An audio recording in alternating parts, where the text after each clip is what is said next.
Welcome to the Refine and Shine, the podcast dedicated to mastering the art of continuous improvement and optimizing every aspect of your life.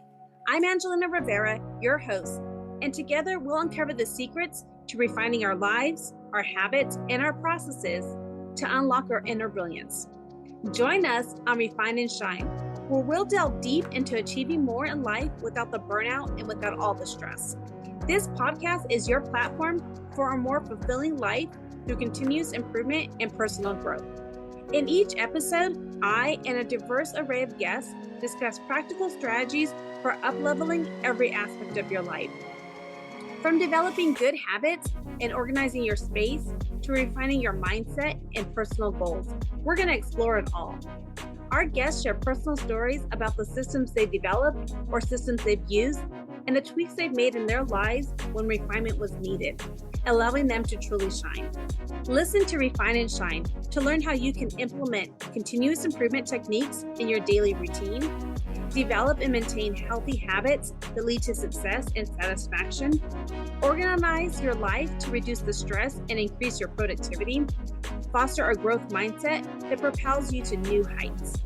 My mission is to inspire you to take bold action, make positive changes, and become the best version of yourself. Whether you're aiming to elevate your career, nurture meaningful relationships, or enhance your overall well-being, Refine and Shine is your guiding light. With over 25 years of experience in continuous improvement, I help businesses streamline their processes, establish efficient work areas, and implement standard work protocols. I have trained over 600 individuals and teams in process improvement, optimizing workflows, and enhancing overall operational efficiency. Tune in every week as we embark on an enlightening journey, exploring paths to refinement and illuminating the way to shine in every area of our lives. Subscribe now and join us on this journey to polish your life and let your best self shine through. Thank you for joining us on Refine and Shine. Hello, everyone. Welcome back to another episode of Refine and Shine podcast. I'm super excited for my guest today. She is amazing. She is Corree Ruffner. She is a dynamic entrepreneur coach, a podcaster, an advocate who believes in living life with purpose, passion, and courage. She is a mother of 6 and a foster mom for over 13 years, and she has cultivated a deep understanding of resilience, compassion, and the power of community. Her journey through motherhood and entrepreneurship has shaped her into a leader who strives to make a meaningful impact in her home and in the world. Fueled by her passion for empowering others, Corree has built multiple ventures, each rooted in her desire to inspire growth and change. From a successful bookkeeping firm to financial coaching for women entrepreneurs, to founding a nonprofit organization that supports foster youth aging out of care, she uses her expertise and personal experiences to guide others towards their goals. Her story is one of courage and transformation, overcoming life's challenges to create a legacy that redefines success on her own terms. At the core of everything she does is a commitment to growth, both personal and professional, whether it's helping women reclaim their dreams, creating systems of support for foster youth, or navigating the everyday joys and trials of family life. Corree brings authenticity, faith, and a deep desire to make a difference. Through her work, she continues to foster hope, connection, and the courage to thrive in the story you desire to leave. Thank you so much, Corree, for being on here today. Thank you, Angelina, for having me. I am honored. What I love is that you have done so much. And it's not just like one thing. You have a bunch of things that you've been able to create. And so tell us all about this. Have you always been this type of entrepreneur? Tell us give us a little backstory of how you became the woman you are today. You know, it's funny because I would have described myself as the very opposite of what we just talked about, what you just read. I described myself as a shy introvert growing up. I was the middle child of 5. But I've always been a caretaker, and everything that you just described comes back into my God-given purpose of caretaking, of creating spaces for people to nurture, to heal, to learn, right? So whether it's motherhood, whether it's the nonprofit, whether it's bookkeeping, whether it's financial coaching, it is all based in the same thing. And that is my my God-given desire to help other people feel seen. Mm. I love that. I didn't know that you were the middle child of a family of five. I am the middle-ish child of a family of six. Okay. So at first, the first five my mom had, and I was the middle child. And then when I was 10, she had her last child. And so then it Okay. became a family of six. But yeah. Okay. Yeah. And so I can relate with what you're saying is that, you have that nurturing, caring feeling that's kind of like being a caretaker and things like that. I don't know how it was for your family, but for us, it was like the older six and then the older three and then the younger three. And so, like, I was the baby of the older three, but I also was the one that took care of the younger three. So it Yeah. was like dual roles that I played. Yeah. And it's funny. I was always the responsible one. I was always the one that my mom leaned on as a single mom. And so I did a lot of childcare, a lot of caretaking, a lot of adult responsibility, if we're being honest, But it Mhm. was also something that came very naturally for me, right? My older sister was not that person. And so it was her. I was actually the second of five, but my brothers were a little bit later. And so it was I was the middle of the three girls and then the brothers came. But it's just always been this knowing. I mean, that's the only thing I can say. It was a knowing. I just didn't know how to love it. I didn't know how to embrace it as a child. Mhm. Oh, yeah, I can relate to that. What I think is so important though is that have now have a family. I believe I think I said six kids. Yep, six kids. Yeah. And so, did you always want a big family? Knowing the things you said, your mom was a single mom, and so my Yeah. mom was a single mom for quite some time too, and so I understand. Like it was hard and seeing that stuff. For me, when I didn't want kids because I felt like I was never going to be able to provide for my children because I saw my mom struggle so much, and I didn't want to be the one that Mm. struggled. And so, but I was so blessed that I had my children, and I do not regret them. But it was something that I struggled with for a little bit when I found out I was pregnant. I'm like, am I going to be able to provide? Am I going to struggle? Am I going to do all these things? I was a teen mom. So how was that for you? It's funny that you say that because I'm sitting in that thought process of why didn't I feel that way? Right? Because we had a lot of lack, right? I was definitely raised with a scarcity mindset. Mhm. And I was a teenage mom. So I had my first child at 18. And but what I will say to you, Angelina, is there was one thing I knew for sure as a child, and that was that I was going to be a mom. That was it. That Mm. was the only thing I knew. I didn't want to be a nurse or a ballerina or a doctor or any of those things, a teacher, even though I played all of those things. What I wanted in my heart was to be married to the same person for the rest of my life and to have babies. That was my goal. That was my dream. And so when I got pregnant, the one thing I knew for sure is that this child was born for me. This Mhm. child was going to change my life and change the trajectory of this life. And I don't say that that's the right thing to do. I just know that for me, it was a really big place where God started showing up in my life. Like, just listen, just believe, just have faith, and I will stand with you. And I can remember having the conversation to my now husband, but then boyfriend, was I'm pregnant, and if you don't want to be a dad, then leave. Like I just like here's your out. I'm not even going to fight about this. But it wasn't purposeful. It was purely accidental. And it was like this is happening for a reason, and life is happening to me, for me, not to me. And so Mhm. I just never felt that way. But what I did drive me to do is what I will say is that it drove me to be very focused on changing Mhm. that legacy, right? That it didn't have to be a life of scarcity, that we could live and change those cycles and break those cycles. Because my husband is also from a single mom family that had scarcity mindset, honestly, and really did never they had enough. They didn't have anything beyond that. And Mhm. so I guess to me, it was a challenge almost. It's like, how can I change this and create something different? Yeah, I can relate. That was when I found out I was pregnant with my high school sweetheart, which now husband.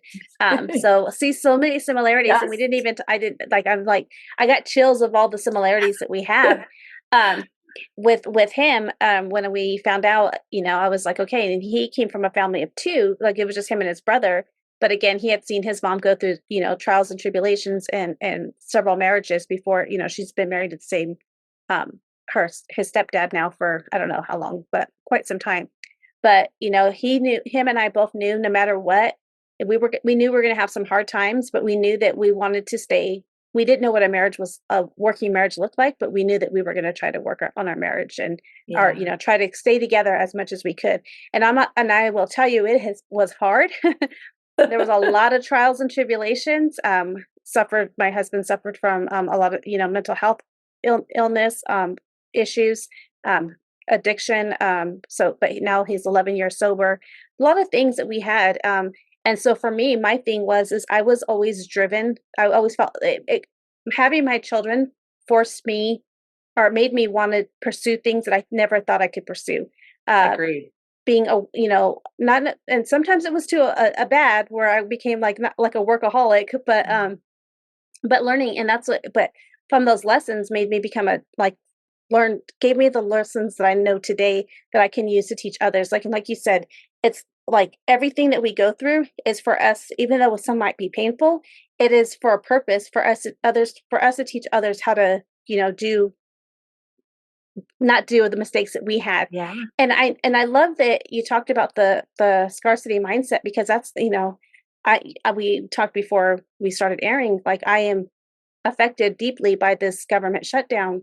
And it's something that I never thought would happen to me. And it's like, I will tell you, to be honest, there's been times I've been I have broken down and cried a little bit. And I'm like, okay, it's okay to cry. It's okay to just release.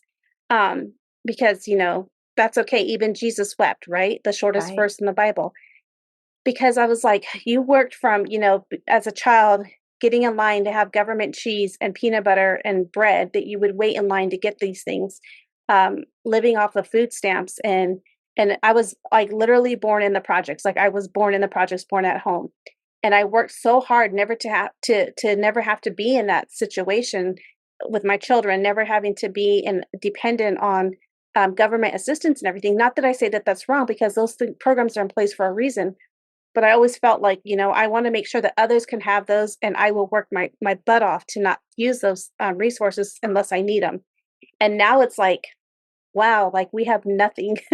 And it's like, what do we do? And I'm like, okay, well, we'll figure it out. And, but I love that you're a financial coach now, and you have so how did you get into that with, was it because of the scarcity mindset, or, growing up with less, that you started getting into financials? How did that come about? Purely by accident, for lack of a better word. I was always very intentional about money. So money, growing up, you think about like the middle school years, and how what you wear and what you drive and all those things are so important to you. And I'm not saying they weren't important to me, but even during that time, I was like, how can I get what I need? And when I say need, like the behavior, the value that I need, in a way that serves me, right? Like it wasn't about, my mom can't afford that, so I can't have that. It was like, how can I make this happen? And so I started working in the third grade. Believe it or not, most people were like, what? That's like way too young. But I had my very first paying job in the third grade, and I was buying my school clothes from the third grade on.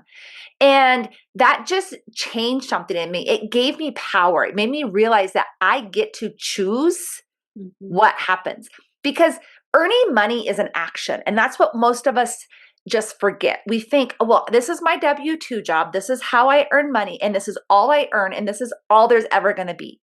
And that's scarcity. Because the truth is that you can earn more.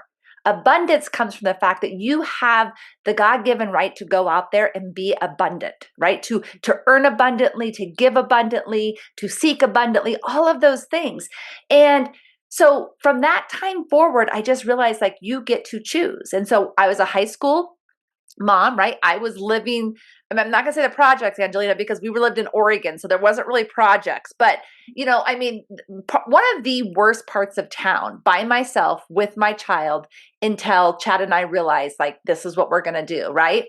So, and it was about that. What do I do? So I worked full time and went to school full time. Right. It was just that thought process. And, life happened to us just like it happens to everybody else. And my husband fell off of a roof when I was 9 months pregnant with our second son. And so we lost 40% of our income because on work comp, it's 60% of your income. And I couldn't work any longer because he couldn't lift the baby. So the offset between childcare and all the things just didn't make sense. Right. And so I was home, and that was my first slap in the face again, like, oh my gosh, right? And I'm not going to say I dealt with that one really great. I didn't. We actually ended up filing bankruptcy because I couldn't figure out a way around it. But that bankruptcy story was my mom's story. And it brought a lot of shame. And it brought a lot of, this is never going to happen to me again. I am going to create something different. Lo and behold, we're getting there. We're retraining. My husband's in a good job. We buy our first house, and smack, it happens again. This time it's me. Medically, I was diagnosed with a chronic pain condition, and things just were hard, right? And what came from that is, one, a desire to be at home with my kids and that need to be present. And I was able to do that. But I also knew that I needed to create a different cycle for my family. And so one of the things that happened for me in college was that I found accounting and I loved it. It wasn't my degree though, okay? It was just these random business accounting classes I was taking. And my sister ended up needing a bookkeeper. And I'm like, you know what? I really like this and I could do this from home. And so I asked her, would you be willing to let me try? And so I went to the community college and I got my certificate, just finished off those classes. And that was the beginning. It was an accidental beginning because I was following something that not only that I am good at, but that I really liked. It kind of filled me up, and it allowed me to live within my values. You're going to hear me talking about values a lot because your core values truly are the foundation of everything you do.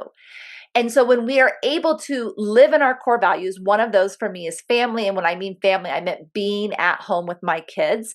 Everything else started to line up, right? Because I was full. I was content in life, right?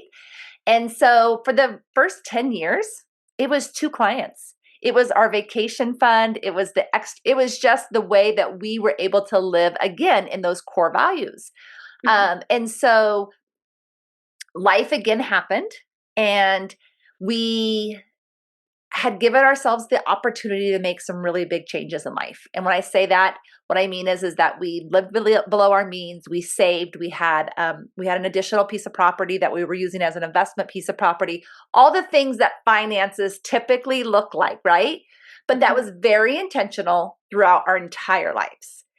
And so we sold everything, and my husband left his career of 22 years, and we moved to Montana. And I said, I'll build the business. That's what we'll do. I'll build the business, you build the property. Because when I say we moved to Montana, we were literally pulling into 20 undeveloped acres, no driveway, no nothing. So we had to do all utilities, the house, the barn, everything. So it was one of the, I guess, most courageous things I've ever done, but I never felt that way. I mean, I can look back and go, what in the hell were you thinking? Like, honestly, that's like you don't have a business degree. How did you know? How did you know? Because I just knew I could do this. And again, all I'm going to say is that knowing of who you are, right? And I knew that I was tenacious. I am tenacious. Like, if I believe in something, I'll make it happen. And that's how we began building. And it hasn't been perfect, and I'm 3 years in right now to building the business to a full-time income. And for the first time, actually, I'm seeing consistent growth every single month, or turning clients away. And so that is again, being ready, because they always say you can only grow to the capacity you're ready to grow. I truly believe that, not only like mentally and physically, internally, not just systems. I mean, who are you? What do you stand for? And what do you know about yourself? Because if that's not clear, building a business or growing in any way actually is going to be really, really difficult. And so through the process of learning about myself and really connecting to myself for the first time, not always giving to everybody else first, have I been able to do that? And then also systems, right? You have to, business is about systems. And so just growing those systems. So that's like the long way around how I got here, but there wasn't this perfect plan or this magic pill. It was intentionality and knowing. I love that. And I love that you said, like, it's just like it wasn't like perfect. It didn't happen. It wasn't linear. Like, it goes up and down like your heartbeat. There's going to be highs and lows, but because you've made some proper investments or, thought about your financials, you guys started to, live below your means, which is what, that's kind of what me and my husband, we were talking about earlier when we were at the grocery store, like, okay, this is what we got here. This is what we got here. This is what's paid off. This is like going through this. And I'm like, we're like, he keeps saying we're going to be okay. And I'm like, I know we are, because we've been here before. I kind of had something similar, lots of things that were similar when I was pregnant with my daughter. Had to go on disability because I had so many issues with her before I was even, so like income goes up and down. And the same thing when my husband got sick and had to, become on full-term disability. That was, you just lose everything, or, more than half your income, and you just go through it. And I think that God puts us in these situations because he wants us to, maybe we're being too complacent, and he wants to challenge us to think outside the box and to think about, what do we have that we need to appreciate? Because when we always want more and more and more, like I'm talking like, we want the money, the bank account to grow, or we want like the new cars or the new this or new that. Is that really what we need? And what my husband always says is that stuff can't go with you to heaven. No. And so what is it that we really, really want? And when we were talking about like, what's our future going to look like? What are we going to do? Where are we moving money around and things like that? It's like, we're looking at it as, what do we can enjoy while we're here on earth? But what is also what are we doing? What are we spending on, or we've been spending on that we don't need to spend on? And we've kind of been making those changes over the last few years. And like, one of the things is we realized we were going out to eat a lot. And I know that date nights are so important.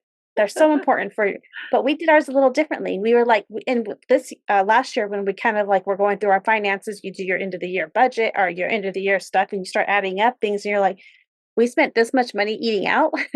Yeah. And so we're like, oh, what can we do?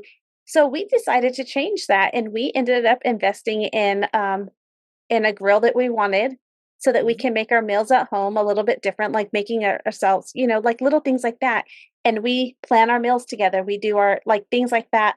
That has been so much more fun than having to, and we call that our date nights. And it's like, you can make us, like, we've improved our backyard and made it more welcoming for us to enjoy. And it's so peaceful. And in fact, like, we keep like finding ways to improve it, with not out costing a lot of money. And it's been peaceful. And it's like, you don't always have to spend money to have abundance. And I know you talked about abundance earlier too. It's like, where are you spending it? And I think about it as time, a time management coach that I am. I always think about, money can come and go. But time is something that we can't get back. Like, no matter what, it's like we're constantly spending, every second's going away. We only have about, I think it's like 4,000 weekends and in our lifetime on average. And it's like, what are we doing? What are we wasting time on? And are, wasting a weekend on, or wasting time worrying about things that we can't control. What we can control is what we spend, how we spend our time. You mentioned, I think, intentionality, or being present. Those are things that are so important. And I think that the way that you coach on financials and how you help people financially is the same way that I look at how we spend our time. And so I love that, what you're doing. Yeah. One of the things I want to say when you're talking about that is that, one of the things that I always ask people is to collect your evidence. And yes, that's a numbers thing, but it's also what you're talking about. When we remind ourselves what we've already done, when we remind ourselves where we've already come from, that's collecting our evidence. And the legacy component that I challenge people on is that, our money is as original, as unique as our thumbprint. Everybody's money story is so different, but we've lived in a world that has really wanted to put money in a box. They want it to look a certain way. And that is my number one component of retelling a new story is that your money is not going to look like your parents. It's not going to look like your brothers or your sisters, maybe even your husbands. I coach married couples that have very different money stories, but yet have the same core values. It's just how they look at it, right? And that is beautiful. That is the gift in living an abundant lifestyle. And so I would challenge people to ask yourselves, do you put the definition of legacy with assets? Because legacy is actually how someone remembers you. And so if we think about it in that fashion, our legacy, if it's about assets, what a sad story, right? Our legacy should be how you made someone feel, what you want to be remembered for, i.e., maybe that's cooking Sunday dinner every Sunday. It doesn't matter. Maybe it's going in the shop. I remember my grandpa. Here's a great example. My grandpa, we would visit him in Sotaville, Oregon, and we would go out to the shop, and he'd always have these bags of nuts hanging and these nut crackers, and we could have soda and nuts, and we would get a quarter to go to the candy store, which would give us 25 pieces of candy because there was still penny candy at that little tiny store. The legacy of the memory that he gave, which cost him a quarter, lives on in 5 children for multiple generations. Do you see what I'm saying? And so we have to really rethink or just question ourselves in the definition of what we think of when we think of legacy, assets, income, expenses, all the things. What is it, the definition for you in your life? And are you still living somebody else's money story? Because those money stories are formed when we are really little. Like you think about like the amygdala, right? Those are the beliefs. We're like 6 and 7. We don't even understand this stuff. Yet those are when a lot of those beliefs are being formed in our lives. You and I talked about being children of single parents and that scarcity mindset. And is there going to be enough? And you can't have braces and you can't have this and you can't have that. There's just not enough money. I'm sorry. Or watching your mom work 2 or 3 jobs or your dad work 2 or 3 jobs, right? And so it's always like there's never enough. And that is the belief. That's the story that you have brought all the way to this place in life that really isn't yours. Are you tired of feeling busy but not productive? You're not alone, and you're not broken. The truth is, most of us are surrounded by constant distractions, whether it's texts, emails, clutter, chaos, and it's draining our energy and our focus. And that's exactly why I've created the Disruptive Distractions course in order to help you take back control. In just 5 powerful modules, you'll learn how to identify your biggest distractions, create systems that actually work, boost your focus and your flow, and finally follow through on the things that matter most. This course is simple, it's actionable, and it's going to be life-changing. And the best part? You don't have to do it alone. Join the movement of doers and dreamers who are done being distracted. Visit angelinarivera.com/store to enroll now before the next session starts. It's time to disrupt the noise and own your focus. I just thought of something when you said that, or not something came flashed to my a bunch of things flashed for me when you were talking. You talked about your first jobbing and when you were in 3rd grade. I used to do in 3rd grade. We lived in a trailer park, and it was after my parents had divorced, and we lived in a trailer park, and the manager, there was vacant lots, and the manager would water them to keep so that the value stayed up if people wanted to rent them and stuff. And when she would go on vacation, she would hire me she'd pay me $10 a day to water those lots. And I would do yard sales too. I would buy stuff at thrift stores and then resell them at yard sales for a little bit more. I love it. I Because love that's, it. if I wanted to go to Disneyland with my one of my best friends, if I wanted to go to Disneyland, they would pay for my ticket. But if I wanted spending money, my mom couldn't afford it. So I was like, how can I make that money work? And so that's what I would do.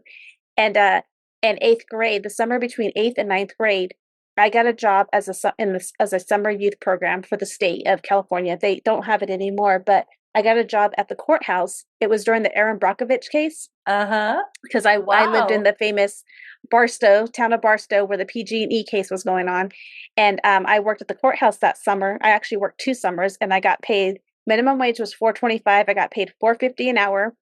I got 40 hours a week, and I used that money to buy my braces. Oh, yes, Yeah. exactly. And, Exactly. and so that's learning how to appreciate the value of a dollar and things like that. But the other thing that you said, that was really like a legacy. Um, I had just recently, almost about 2 years ago, left my former job. I had worked for the Department of Defense at the same production plant that my great grandpa helped build. It Oh, actually was the wow. plant that's the reason we ended up in Barstow, California, was because my great grandpa, who was in the military, he was from New Mexico, came over to Barstow to build this production maintenance facility. And then when he retired out of the Marine Corps, he worked at the Marine Corps at the base. And then when he retired, the next month, my grandma got a job there, and she became the first female journeyman mechanic. So she worked Wow. herself, which was unknown to have a female mechanic. And so that was a legacy, right? She's Yeah. building this legacy. My great grandpa had this legacy. Well, then when I worked there, my dad worked there, and my son now works there. But when I left, and it's very hard to get on. For me, it took me. Applied for the place, probably 500 applications before I got on.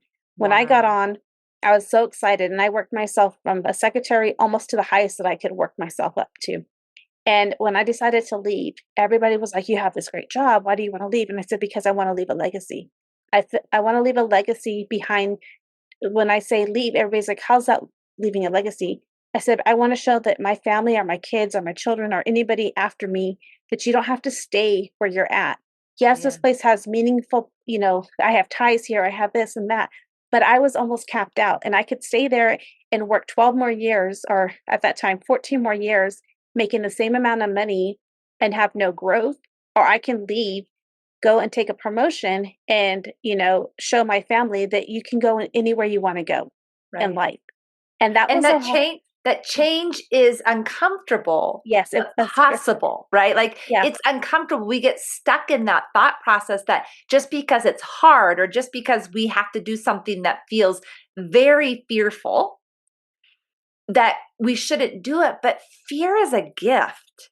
And we need to start looking at fear as a gift, right? Mhm. Because it will propel you in ways that, you know, nothing else will. Nothing else will. It doesn't matter if you're talking about education, money, or any of that.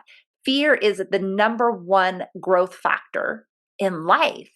And, you talked a little bit about purpose, right? And getting and how God works in our lives and gives us this pain, or gives us these things that we may not understand right then.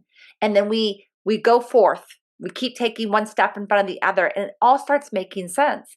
And I will tell you that the foundation, the nonprofit that we started, is that I have never in my life dreamed of being a foundation director, someone to start something, to be that, what do I want to say, like that lion, that roarer, that person that stands up and says, no, something needs to change. That's not me. I have several siblings that act that way, and that's their job, right? But God put something in me with foster care, because like you had described, we did do foster care in the state of Oregon for 13 years before we moved. And it was the hardest and most beautiful blessing of our lives. And I really, really honestly thought I was done. I thought I was done. We closed our case after our 4th child was born, our 6th child, but 4th adopted child. And we're like, we are done. We need to move forth and raise our family. And it was hard. I grieved a lot. And when we got to Montana, I realized I'm not done. I'm just done being a traditional foster parent. And I have no idea why I think that. I mean, these are the conversations I'm having to myself, right? Like I'm talking to myself, like I have no idea what this means. And over the course of a couple years, the foundation came to my mind, and it came to my mind on what I call my God walks. And it's literally nature walks. And when I say nature walks, I am typically walking with elk or deer or something, right? There's a lot of animals here. And so I do believe they're God walks. And I sat with that with a lot of not for you. You're not smart enough to do that. You don't know how you're to do that. All the things. I'm going to tell you all the things. And long story short, we've made this happen, and we are making this happen, and we are going to grow this. And I know without a doubt it's going to happen. But what I want to come back to is that when I go back 4 years, which is when my mother-in-law had a massive unexpected stroke, and we lost that pillar of our family. And then Chad and I chose to choose a different legacy and move to Montana. All of those things led to the foundation. And the foundation is God's work. So there's not a person in the world that cannot convince me that all of those things were to move us where we needed to be. And we would have never known we needed to be there without pain. Yeah, exactly. I think that that's so important. And it's all of these things have to line up, and through the moments, the pain that we're in, we just like, sometimes it feels so unreal. Like, how can this happen? Like, but then we have to remember, and I think we talked about this before before we recorded, is that, like remembering those 3 things you do, like the gratitude or your to-do list of 3 things to do. Like we talked about that, but there's 3 things you need to do every day and worry about those. And then over time, it adds up. But also the same part of that is gratitude. Like have a gratitude. And even if you write 3 things that you're thankful for each day, that you were able to pay your electricity bill, that you were able to buy groceries, that you were able to walk with your husband or take, whatever you're grateful for, I mean, even there are some days, and I'll tell you this because like with my family, like mental health, the depression, things like that. Sometimes it was good that somebody just got out of bed and saying, hey, I'm thankful I got out of bed and I took a shower. Yeah. Those things are so important because over time it adds up. And there may be times when you are having your worst day, like everything is closing in on you. You feel like you're losing everything. You can go back and reflect on that journal that you have, or the notes, or however you write those things down. You can reflect and like, I've been here before and I got through it. And I think that that's so important. And I love that you're doing this with the organization. And I love that it's a foster foundation or nonprofit organization. And what you're doing is you're helping those children who are transitioning out of foster care. So once they turn adults into the world, correct? That is correct. So what most people don't realize is that when you turn 18 and you're still in the system, you haven't been adopted, you haven't been returned home, you transition to what's called aging out. And aging out, truly all it means, and I just want you to stop and think for a second. If you haven't been adopted and you haven't been returned home, then the place that you're residing is probably not a super nurturing place, right? You've gone through, whether there's behaviors, whether there's just disconnection, it doesn't matter. There's not finger pointing. You're just in a place where you're not staying. That's what it comes down to. And so for the population of foster homes that are what I'm describing, they're not in it to make good change. They're in it for different reasons. And I'm not, again, there's no pointing fingers. It's just facts. It's just facts. And so when these kids turn 18, in a lot of cases, they are literally told, here's a $250 check. Good luck. And I just want you to think about what $250 does in today's world. Absolutely nothing. It barely buys groceries. Mm-hmm. These kids have been spent, for the most part, over 10 years in the foster care system. That's the average, because the average is between the ages of 7 and 8 that you're put in care, and these kids are 18. So think about that, right? This is 10 years.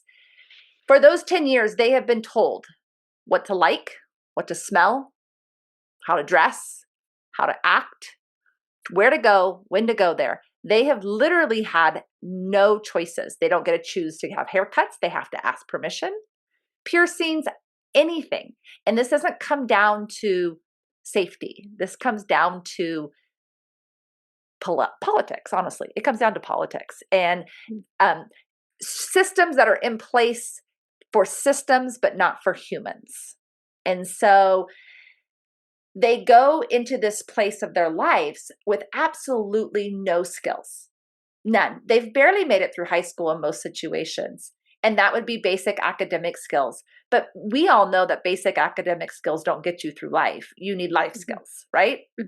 And so it is a devastating statistics that talk about homelessness. Over 64% of homelessness was spent some time in foster care. Over 56% of people rescued from sex trafficking spent some time in foster care. Mental health, drug abuse, I could go on and on. The population begins in foster care. And I am one of those people that I get so tired. I'm going to say it, like, so tired of bitching and no action. And for me, that's what this was. It's like, what can I do? I don't have the magic answer, but what I do know is that these kids, they have an opportunity to break their cycle, but they need someone to give them hope. They need one person, 2 people, 10 people to give them hope that they can change it. And hope doesn't mean they want a mom and a dad. Most of these kids don't want a mom and dad. They just want someone to believe in them. Right. And so that's where the dream came from, is if we could come into these kids' lives at like 14, 15, so think freshman year of high school, and have a home that really focuses on just that, supporting them as they age. And when I say supporting, I don't mean telling them what to do. I mean, these are options. What are you going to do with them? This is your choice. And these kinds of things, but also teaching them about money, teaching them about filling out an application. Some of these kids don't even have an emergency contact. I want you to think about that for a second, right? Being somebody's emergency contact, giving them a mentor and something that they're passionate about, because they have some of the most amazing brilliance in their minds. They just don't know what to do with it. And if we can change that trajectory, we can change every statistic that everyone wants to complain about. And I want to give you one more statistic, because I am a numbers girl, but I try to keep it out of that. There's over 33 million small businesses registered in the United States. There's 22,000 children aging out each year. If every small business in the United States got involved, 250 businesses could adopt, and I say adopt, I mean that lightly, mentor, big brother, big sister, one child for 6 years, and we would not run out of businesses. 250 businesses. Think about like 5 people you know that would love to help a child. And if you got involved in one child's life, how that could change.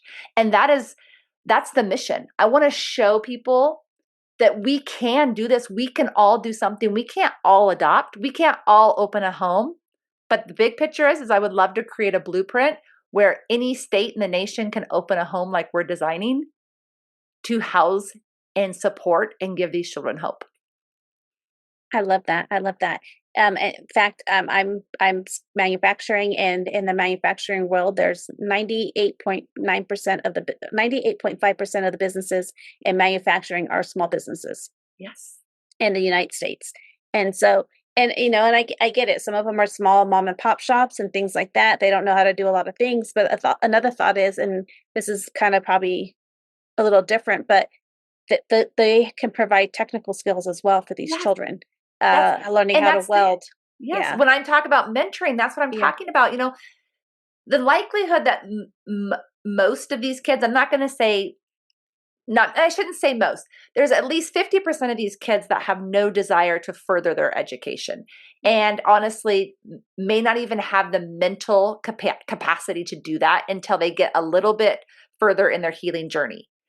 But there's also 50% of these kids that are brilliant and are ready for academics, or trade, because I'm a big trade believer, right? Like, right. But they just need one person to believe in them. That's it. And that's why I say small businesses. I mean, there's so many statistics about Christians, and I think that's wonderful too.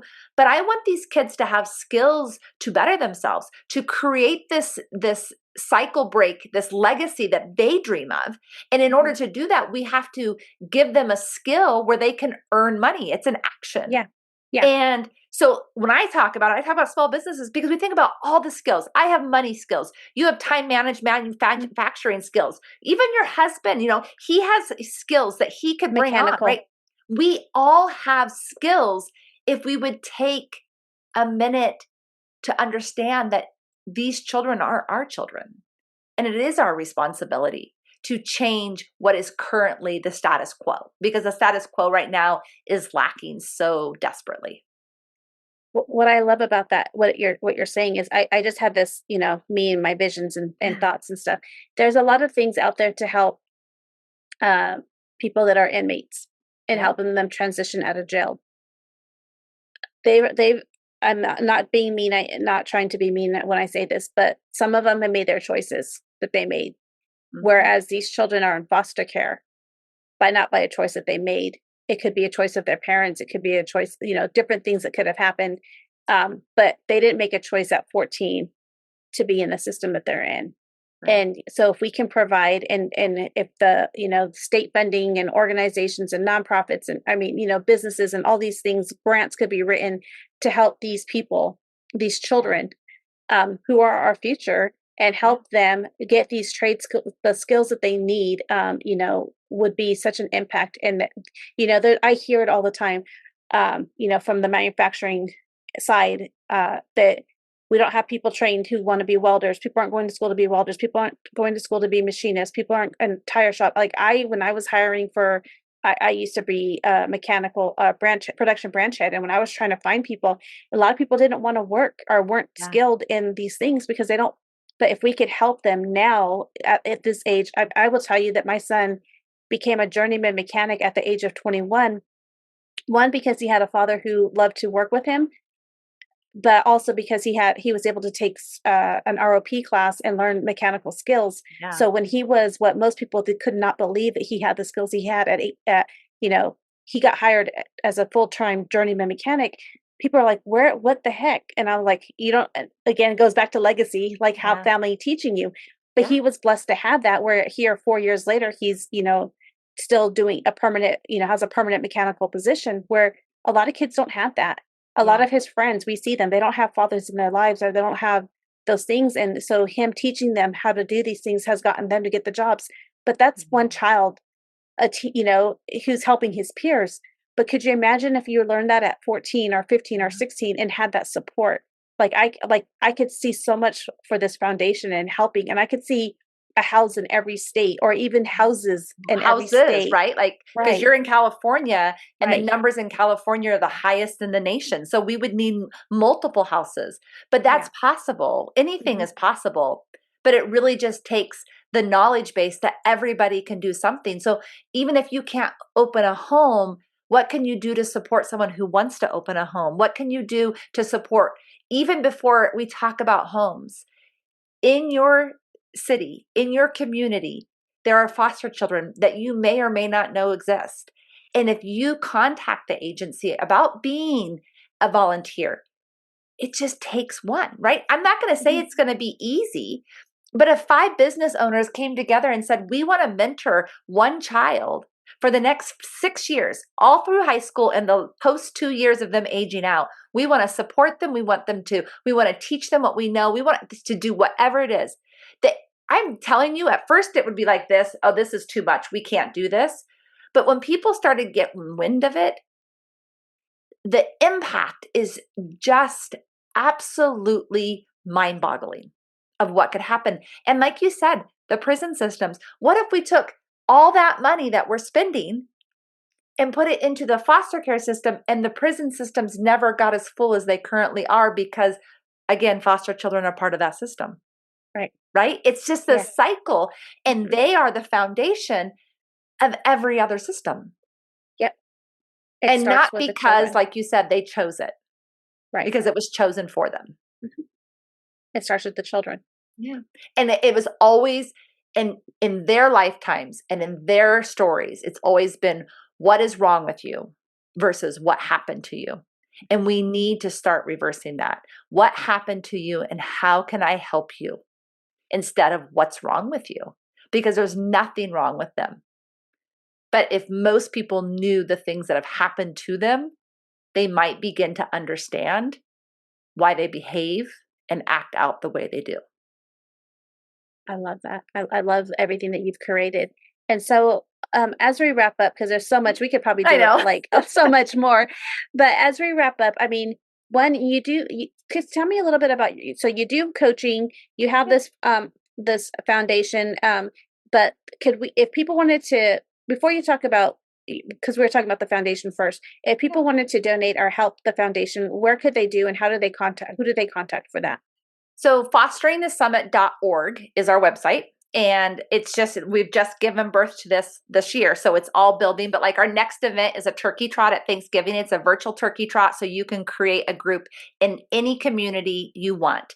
And that's what we're trying to build, is that community is everything, right? And so that is our second fundraiser. We did 100 miles this summer. Chad and I hiked 100 miles and we invited community to do 100 miles in their area. So we're doing a turkey trot and then we're going to be doing a virtual auction right around the holidays. And so those are going to be the three things that we start this founding year with. And it's really about spreading awareness. Getting people involved is the number one. Earning money or raising money is the number two. So everything is on our website. You can find any up and coming events and all those things. And there's just a general donation place on our website also. All right. crfinancialfoundations.com. That is my accounting firm, my bookkeeping firm. I, like you said, we do bookkeeping. I have clients all over the country. I'm a virtual bookkeeper. And I'm a financial coach. My financial coaching is one-on-one. I did some of the group coaching when I first started off. And I just realized that when it comes to our finances, people need one-on-one connection. They need to not feel more shame, because a lot of people feel shame around their money.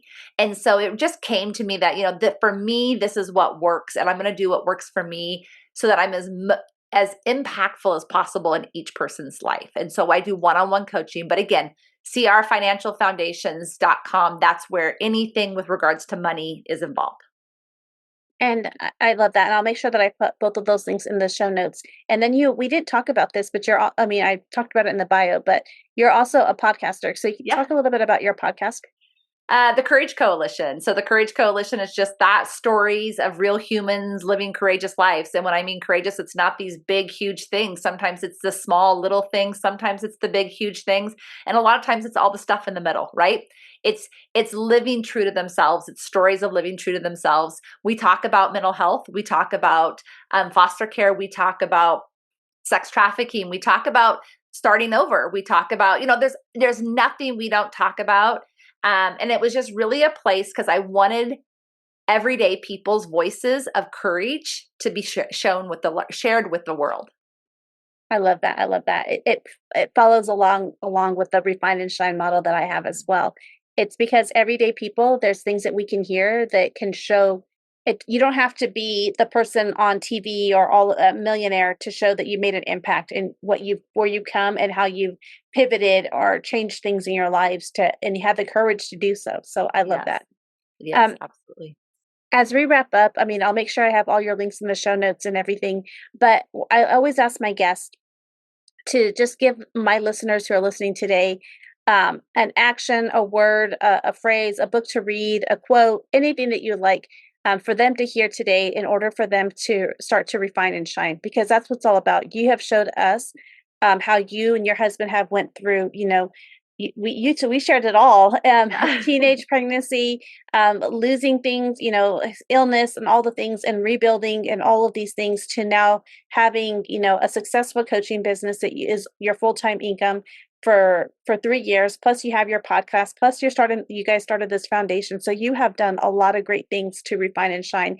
And so what is some type of action my people can do today? Well, the quote or the saying that I'm going to give you, and it's just something I talk about a lot, is that Our values define our beliefs, and our beliefs define our results. So we have to get very clear on who we are, our values, our core values, because everything about those are a directive of our beliefs, and our beliefs are a directive of our results. So I want you to think about that and journal about that. That would be the most powerful thing. But when it comes to any change in your life, collect your evidence. We've talked about that multiple times today, but it is the truth. You have to collect your evidence, whether that's what you've already done. If it's a money thing, collecting your evidence and how you're spending, that behavior, because that's all spending is a behavior. And you talked about this, Angelina, how powerful it was. And I will tell you that the number one surprising thing in personal finances is how much money is spent in eating out. Every time, hands down. So collect your evidence. If you need to pivot when it comes to finances, the very first thing, the most empowering thing you can do is collect your evidence. Yeah, I agree. That for like that evidence, when we looked at stuff and we're like, what? I go, and sometimes the food wasn't even that good. We're spending, I will be honest with you, people. Like, we at one particular restaurant, it was close to $7,000 when I looked at it, and I was like, wow, we spent $7,000. That is crazy. Yeah. And that's just because I tracked everything on my American Express, and I pay it off every month, but that's a lot of money. That's a lot of money. When we thought we're going to buy this, I forgot what kind of grill it is, a Blackstone grill. We had always wanted one. We bought the Blackstone grill. We now have steak when we want it. We have potato, or like whatever we do. Yeah. But we actually feel better about how we're doing, how we're feeling. It's fun. We enjoy it. And we've made our backyard a sanctuary for ourselves. And I think that it's so easy to do. And it's always easy to say you don't have money to do that, or it must be nice to have. Audit your finances, and you will audit what you spend, and you will see that you have the money. You're just spending it on the wrong things. Absolutely. I'll end with this one thing is that we are a family of 6 at home currently. I have 2 older children, and a lot of people ask, how do you guys travel as much as you do? I don't understand. It's so expensive. And there's 2 things. One is that travel is one of our number 1 value systems, and so we intentionally put money away for that. But 2, we don't eat out, right? We do. I mean, the times we eat out are slim to none. And 2, I cook everything, but also I'm wise with how we travel. We don't travel, 4-5-star restaurants and all that kind of stuff. We travel for the memories. So credit card points, hotels, whatever it is, there's ways around it. And so it's always just asking yourself, what is the most important thing for me, and how am I going to get there? Right. I love that. Well, thank you. You've been such an amazing guest, and I truly appreciate you being on today. Thank you so much, Angelina. It's been a pleasure. Thank you for joining us on this episode of Refine and Shine. We hope you find valuable insights and inspiration to fill your journey of continuous improvement. Remember, the key to success lies in refining your processes and letting your inner brilliance shine. If you've enjoyed this episode, be sure to subscribe to the podcast and leave a review. Your feedback is greatly appreciated and helps us reach more listeners like you who are eager to refine and shine in all areas of life. Stay connected with us on social media for updates and additional resources and behind-the-scenes content. We love hearing from our listeners, so feel free to reach out with any suggestions, questions, or success stories you'd like to share. As we wrap up, remember that the power to transform your life lies within you. Keep striving for growth, embracing change, and seeking opportunities to refine your skills. Together, let's continue to shine bright and make a positive impact in the world. Until next time, keep refining and keep shining.